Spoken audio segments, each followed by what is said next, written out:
Price Lord. நான் pastor Roshan Shan. Israel, Netanyahu, Trump மற்றும் Hamas தலைவர்கள், பாலஸ்தீன மக்கள், இதோ இங்கு கடைசியா 6 நாட்களிலே நடந்த மிகப்பெரிய மாற்றம். 141 நாடுகள் இஸ்ரேலுக்கு எதிராக இன்று எழும்பி நிற்குது. இந்த போர் நிறுத்தம் மிகப்பெரிய மாற்றத்தை கொண்டு வந்து விடும் என்று சொல்லி ட்ரம்ப் நினைத்திருக்கிறார். அவருடைய ஒற்றை வேத வார்த்தையை உலக தலைவர்கள் கேட்டு ஆச்சரியப்பட்டு இருக்கிறார்கள். ஆனா புக் ஆஃப் தோராவை கடைபிடிக்கிற யூதர்களுக்கு இதோ இவர் செய்திருக்கிற இந்த சமாதானமும் 141 நாடுகளின் அந்த சமாதான உடன்படிக்கையாகிய 2 ஸ்டேட் சொல்யூஷன் என்பதும் இவர்கள் யூதர்கள் கடைபிடிக்கிற இந்த புக் ஆஃப் தோராவுக்கும் இதோ தேவன் வாக்குத்தத்தம் பண்ணின இந்த கானான் என்ற அந்த உடன்படிக்கையின் வார்த்தைக்கும் எதிராக இருக்கிறதா என்ற குழப்பத்துல இன்றைக்கு பல லட்ச கிறிஸ்தவர்கள் வேதாகமத்தை புரட்டி இஸ்ரேல்ல நடக்கிற அந்த மாற்றத்துல வேதாகம வார்த்தைகள் நிறைவேறுகிறதா இல்லை அதற்கு எதிராய் நடந்து கொண்டிருக்கிறதா என்று சொல்லி பார்த்து கொண்டிருக்காங்க. இந்த காரியங்களை தான் நாம் தெளிவாய் இந்த காணொலியில நாம பார்க்க போறோம். பார்க்க விருப்பமுள்ள பிள்ளைகள், சகோதர சகோதரிகள், நீங்கள் தொடர்ந்து பார்க்கலாம். வாங்க காணொலிக்குள்ள போகலாம்.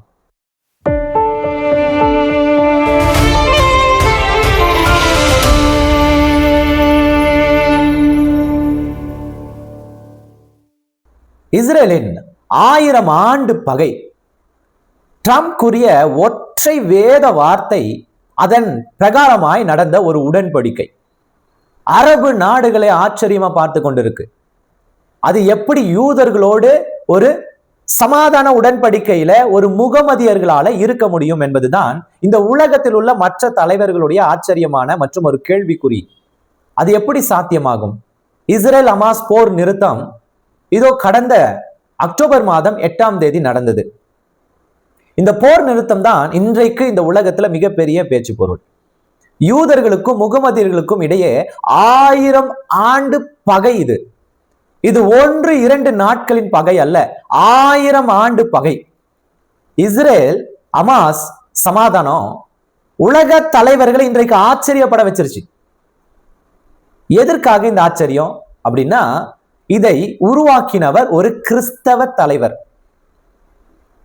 இதை முன்மொழிந்தவர் ஒரு கிறிஸ்தவ தலைவர், அதாவது அமெரிக்காவின் பிரசிடென்ட் ட்ரம்ப். அவர் முன்மொழிவு எப்படி உருவாக்கி இருக்கார்னா, பைபிளில் இருக்கிற ஒரு வேத வார்த்தையின் அடிப்படையில முன்மொழிந்திருக்கார். அதுதான் இன்றைக்கு ஆச்சரியமே. நிறைய தலைவர்கள் 2 நாடுகளுக்குள்ள சொல்யூஷனை இந்த வார் அண்ட் நியூக்ளியர், அப்படி இன்னும் இந்த மக்களுடைய சூழ்நிலைகள், இதெல்லாம் கருத்தில் கொண்டு ஒரு சொல்யூஷனை ஒரு பயத்தின் அடிப்படையில நாங்கள் அடித்து விடுவோம், கொன்று விடுவோம், நிர்மூலமாக்குவோம், ஒரு பயத்தின் அடிப்படையில் உருவாக்குவாங்க, இல்ல பொருளாதார தடை விதிப்போம் என்று சொல்லி. ஆனால் இந்த ட்ரம்ப் செய்திருக்கிற காரியத்தை நீங்க தெரிஞ்சுக்கணும். இந்த அமெரிக்காவின் தலைவர் ட்ரம்ப் அவர்கள் இந்த உடன்படிக்கையை வேதாகமத்தில் உள்ள ஒரு வசனத்தின் அடிப்படையில் உருவாக்கி இருக்காரு. அதை பார்க்கவிருக்கிறோம். இன்றைக்கு நெத்தன்யாகு இந்த உலகத்திலேயே ரொம்ப சின்ன நாட்டுக்கு ஒரு காவல்காரனாக தன்னை காட்டியிருக்கார். ஒரு சின்ன நாடை பாதுகாக்கணும், அதை சுற்றி இருக்கிற மிகப்பெரிய பலத்தோடும் மக்கள் செல்வாக்கோடும் இருக்கிற அரபு நாடுகள்னா அது சாத்தியம் இல்லாததுதான். நம்ம தமிழ்நாட்டில் ஒரு டிஸ்ட்ரிக்ட் அளவு தான் இருக்கு ஒரு இஸ்ரேல் என்பது. ஆனால் தேவன் கொடுத்த கானான் என்பது அவ்வளவு தானா கிடையாது. தேவன் வேதாகமத்துல, அதாவது பைபிள்ல புக் ஆஃப் தோராவில் சொல்லப்பட்டிருக்கிற கானான்ற பகுதி பெருசு. அது இன்றைக்கு ஆக்கிரமிப்பாய் தான் இருக்கிறது. சரி, இஸ்ரேலுக்கு எதிராக உலக தலைவர்கள் எல்லாம் எழுந்திருக்காங்க. இன்னைக்கு ஆச்சரியம் என்னன்னா, சில கிறிஸ்தவ ஆர்த்தடாக்ஸ் தலைவர்களை எழுந்துட்டாங்க இன்னைக்கு எதிர்க்கணும் அப்படின்னு சொல்லி. ஏன் எதிர்க்கிறாங்க? ஏன்னா வேதாகம சரித்திரமே இஸ்ரேல்ல இருக்கும் பொழுது இஸ்ரேலை பாதுகாக்கத்தானே எல்லாரும் நினைக்குவாங்க. ஆனா ஏன் அவர்கள் எதிர்த்தார்கள் என்ற ஒரு $1 மில்லியன் கேள்வியோட இந்த காணொலிக்குள்ள உங்களை நகர்த்தி கூட்டி கொண்டு போறேன். இதோ இந்த காணொலியை நீங்க பாருங்களேன். Now they'd like to show their gratitude in person as Israel prepares for the first presidential visit of his second term in office. He saved us from all this situation. We want to thank him very, very much. President Trump arrived. காணொலியை பாத்தீங்களா? இந்த காணொலியில எவ்வளவு மகிழ்ச்சியா தெருக்களில நடனமாடி கொண்டிருக்காங்க. Trump ஒரு வார்த்தையை குறிப்பிட்டு சொன்னார். இன்றைக்கு ஏற்பட்டிருக்கிற இந்த சமாதான உடன்படிக்கையின் அமாஸ் மற்றும் இஸ்ரேலுக்கு இடையே, பாலஸ்தீன மக்களுக்கு இடையேயான இந்த சமாதானத்தினால இந்த அரபு தேச மக்களும் சந்தோஷமா இருக்காங்க, யூதர்களும் சந்தோஷமா இருக்காங்கன்ற ஒரு வார்த்தையை குறிப்பிட்டு சொன்னார். இது பல பேருக்கு ஒத்து வரல. இது நிறைய கேள்விகளை எழுப்பிருச்சு. என்ன கேள்வி அப்படின்னா, அது எப்படி சாத்தியம்? 1000 ஆண்டு பகை இந்த ஒற்றை சமாதானத்துல உருவாகி விடுமா? யூதர்களுக்கும் முகமதியர்களுக்கும் இடையே இருக்க இந்த பகை தொடர்ந்து விடுமா அப்படின்றதுதான் அந்த ஆச்சரியம். இவருடைய வார்த்தையின் அந்த ஆச்சரியத்தை குறிக்குது. எல்லாரும் அந்த தெருக்களில இறங்கி நடனமாடுவதும் சந்தோஷத்தை பகிர்ந்து கொள்வதும், அவர்கள் சொல்லுகிற ஒருத்தர் பேட்டி கொடுக்கும்போது சொல்றாங்க, சின்ன பிள்ளைங்க, எங்களுக்கு உயிர் வாழ இன்னொரு வாய்ப்பு கிடைச்சிருச்சு, எங்களுக்கு உயிரோட வாழ இன்னொரு வாய்ப்பை ஏற்படுத்தப்பட்டிருக்குன்னு. இந்த உடன்படிக்கை இந்த மாதம், அதாவது அக்டோபர் 8, 2025 ட்ரம்ப் மற்றும் நெத்தன்யாகு மூலமாக அங்க இருக்கிற ஹமாஸ் தலைவர்களை கூப்பிட்டு இந்த உடன்படிக்கையை ஏற்படுத்தியிருக்காங்க. இந்த உடன்படிக்கையில குறிப்பிட்டிருக்கிற முக்கியமான ஒரு காரியம் என்னன்னா, இந்த ஹமாஸ் இருக்கு இல்லையா, இவர்கள் இஸ்ரேலர்களை பணைய கைதியாக கூட்டிட்டு போயிருந்தாங்க. இந்த பணைய கைதிகள் விடுவிக்கப்படணும், ஒருத்தர் இல்லாம என்பதுதான். மரித்து போனவர்களுடைய உடலை திருப்பி கொடுக்கணும், இதுதான் அவர்களுடைய இந்த கோரிக்கை. மூன்றாவது, பல லட்சம் மக்கள், அதாவது பாலஸ்தீன மக்கள் அங்க காசா ஸ்ட்ரிப்ல இருக்காங்க இல்லையா, அவர்கள் அகதிகளா மாறி இருக்காங்க. அந்த அகதிகள் மறுபடியும் அவர்களுடைய கேம்ப்ல இருந்து, அகதிகள் முகாமில் இருந்து திரும்பும் பொழுது வீட்டுக்கு எந்த தடையும் நடுவில் இருக்கக்கூடாது. அவர்களுக்கு மறுபடியும் குண்டு வீசி அவர்களை கொன்றுவிடக்கூடாது. அவர்களுடைய வீடுகள், இடிக்கப்பட்ட வீடுகளுக்கு திரும்பும் பொழுது அவர்களுக்கு உதவி செய்யணும் என்பதுதான் இந்த சீஸ் ஃபயர், அதாவது 2 ஸ்டேட் சொல்யூஷன்ல அதுக்கு கீழே வரக்கூடிய ஃபண்டமெண்டலான சில காரியம். ரெண்டாவது முக்கியமான ஒரு தலைப்பை பார்க்க போறோம். யூதர்களுக்கும் முகமதியர்களுக்கும் இடையே 1000 ஆண்டு பகை. கொஞ்சம் கவனமா பார்த்துக்குங்க. 1000, 1-2 ஆண்டுல 1000 ஆண்டு. ஆபிரகாம் காலம் துவங்கி இந்த பகை துவங்கி இருக்கு. ஆபிரகாம் காலத்துல இத கடவுள் தெரிந்து கொள்ளப்பட்ட ஜனங்கள் அப்படின்னு இந்த யூதர்களை தான் தெரிந்து கொண்டிருக்கார். யூதர்கள் தெரிந்திருக்கார். இந்த யூதர்களிலே 12 கோத்திரத்தாரை தெரிந்திருக்கார். அது யாக்கோபிலிருந்து உருவாயிடுச்சு. இப்போ இந்த ஆபிரகாம் காலத்துல அவர் தெரிந்து கொள்ளும் பொழுது அவர் சொன்ன ஒரு வார்த்தை, உங்களுக்காக நிரந்தரமாக ஒரு தேசத்தை, ஒரு இடத்தை கொடுத்துறேன்னு சொல்லிட்டார். இந்த உலகத்துல நிரந்தரமா பாதுகாப்பான ஒரு இடம். அது சொல்லும் பொழுது ஒரு முக்கியமான ஒரு வார்த்தையை குறிப்பிடுறாரு. அந்த இடத்துல ஆல்ரெடி சிலர் இருக்காங்க, அவர்களை எல்லாம் அங்கிருந்து துரத்தி விட்டு அந்த இடத்தை உங்களுக்கு கொடுப்பேன், அந்த இடத்துல நீங்கள் இருப்பீங்க ஆசீர்வாதமாய், பல 1000 ஆண்டுகள் பெருகி பழுகி உங்களுக்கு தேவைகளை நான் சந்தித்து நாங்க வைப்பேன் அப்படின்னு சொன்னதுதான் நீங்க வாக்கு தத்தம், ப்ராமிஸ். அந்த இடத்த அவர் என்னன்னு வர்ணிக்கிறான்னு கானான் அப்படின்னு வர்ணிச்சார். இந்த கானான் அப்படின்ற அந்த வார்த்தையும் அந்த வர்ணனையும் அந்த வசனங்களும் எங்க இருக்குன்னா, புக்ல இந்த யூதர்கள் பயன்படுத்துற புக் ஆஃப் தோரான்னு சொல்லுவோம், கிறிஸ்தவர்கள் இடத்துல பழைய ஏற்பாட்டு புஸ்தகத்துல இருக்கு. அதாவது யாத்திராகமம் 23ஆம் அதிகாரம் 23 33 வரைக்கும், 23 இந்த 33 இருக்கிற வசனங்களுக்குள்ள அடங்கி இருக்கு. அவர் சொல்லும்போது சொல்றாரு, என் தூதன் உனக்கு முன் சென்று எமோரியரும் ஏத்தியரும் பெரிசியரும் கானானியரும் ஏவியரும் எபூசியரும் இருக்கிற இடத்துக்கு உன்னை நடத்தி கொண்டு போவார். கானான்ல யார் யார் இருக்கா? இத்தனை ஜாதிகள் ஆல்ரெடி பிரசன்ட் இருக்கு. அவர்களை நான் அதம் பண்ணுவேன். இதுதான் தேவன் யூதர்களுக்கு, அதாவது இன்றைக்கு வாழ்கிற இஸ்ரவேலர்களுக்கு அந்த நாட்களிலே கொடுத்த வார்த்தை. அவர்களை நான் அதம் பண்ணுவேன்னு சொல்லியிருக்காரு. ரெண்டாவது, நீ அவர்களுடைய தேவர்களை பணிந்து கொள்ளாமலும், அவங்க கும்பிடுற கடவுளை நீ பணிந்து கொள்ளக்கூடாது, சேவியாமலும், அவர்கள் செய்கைகளின்படி செய்யாமலும் அவர்களை நிர்மூலம் பண்ணி, என்னது, அவருடைய செய்கைகளின் பணி செய்யாம அவர்களை நிர்மூலம் பண்ணுமா, கம்ப்ளீட்லி டெமாலிஷ். அவருடைய சிலைகளை உடைத்து போடுவாயாக. அந்த தேசத்துல இருக்கிற சிலைகள், அந்த கோயில்கள் எல்லாத்தையும் நிர்மூலமாக்கி தரமட்டமாக்கிரு.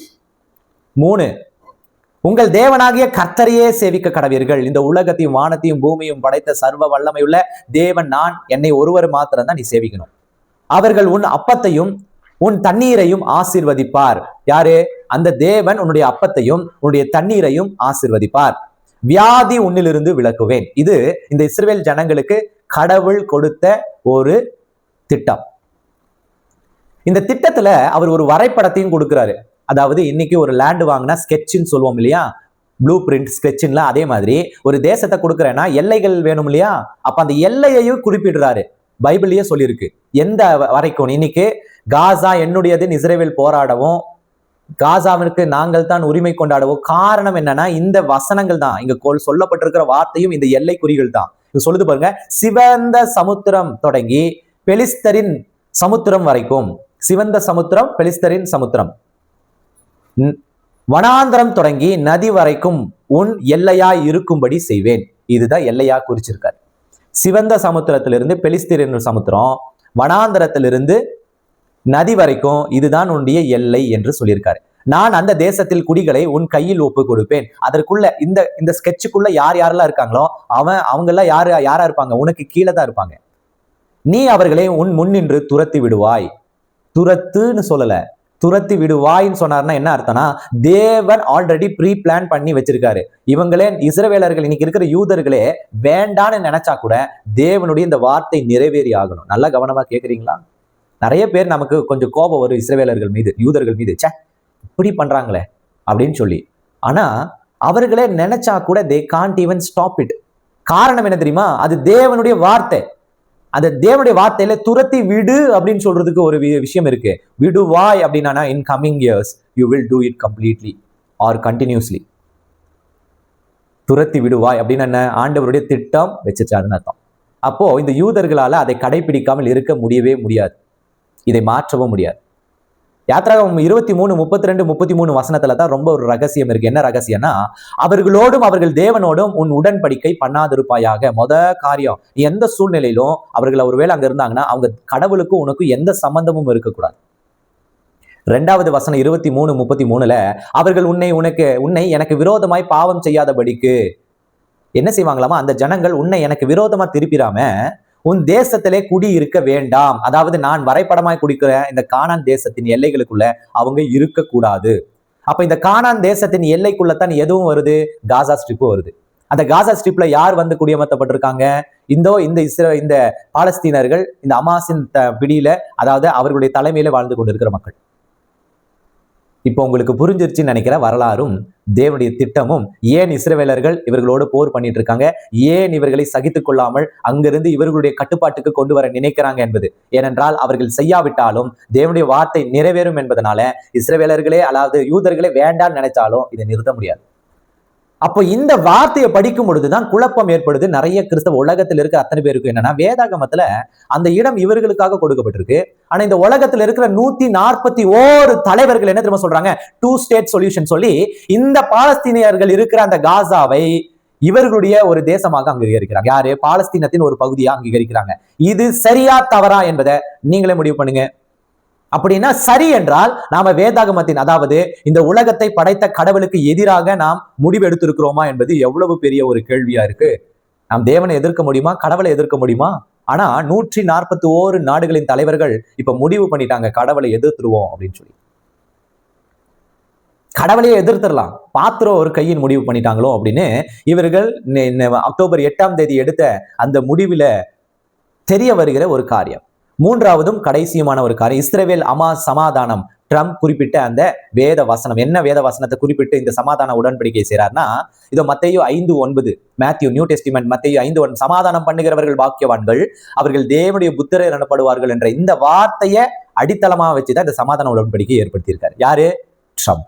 கடைசியா இஸ்ரவேலுக்கு எதிராக உலக தலைவர்களின் முடிவு என்னன்னா, இதோ இந்த 2 ஸ்டேட் சொல்யூஷன்ல இந்த காசா ஸ்ட்ரிப்ல வாழுகிற இந்த பாலஸ்தீனியர்களை அவர்களை நாடாக அங்கீகரித்து இது பாலஸ்தீனத்தின் ஒரு பகுதியாக அங்கீகரிப்பதாக முடிவு செய்து இந்த உலகத்தில ஐநா சபையில இருக்கிற உறுப்பினர்களா இருப்பவர்கள 141 நாடுகள் முன்மொழிந்திருக்கு. முன்மொழிந்த நாடு பிரான்ஸ்.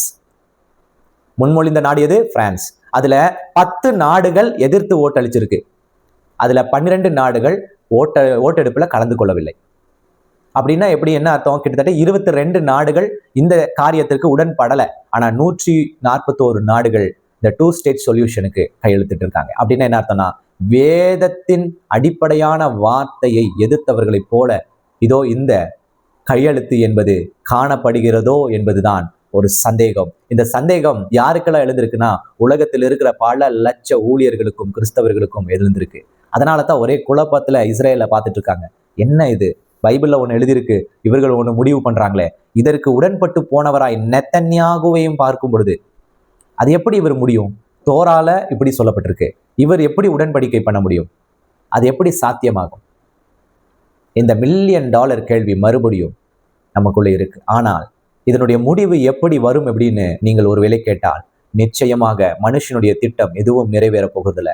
இந்த பரிசுத்த வேதாகமத்தில் சொல்லப்பட்டிருக்கிறது மாத்திரம்தான் நிறைவேறும்.